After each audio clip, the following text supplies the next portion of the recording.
বছর ঘুরতে বিচ্ছেদের সুর। বিয়ে ভাঙছে বাংলাদেশের অভিনেতা তাহসান খান ও রোজা আহমেদের।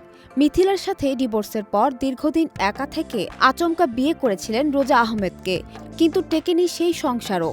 ব্যক্তিগত জীবনে সাফল্যের চূড়ায় থাকলেও সাংসারিক জীবন খুব একটা ভালো যাচ্ছে না তাহসানের।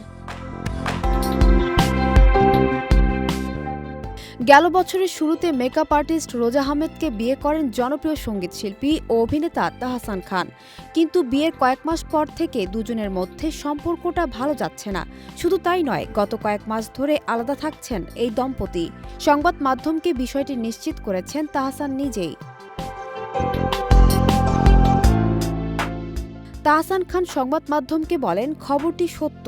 দীর্ঘদিন ধরে অর্থাৎ জুলাইয়ের শেষ থেকে আমরা আলাদা আছি।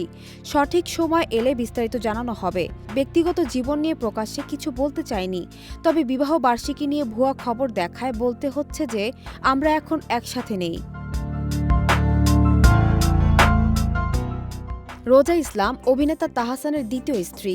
২০২৫ সালের ৪ জানুয়ারি ৪ মাসের পরিচয়ে তাকে বিয়ে করেন তাহসান। রোজা পেশাদার মেকআপ আর্টিস্ট।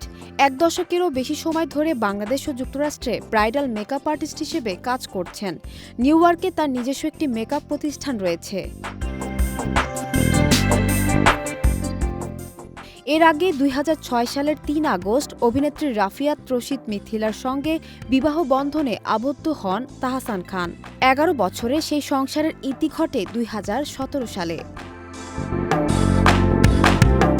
সানজানা তাবাসসুম, বৈশাখী সংবাদ।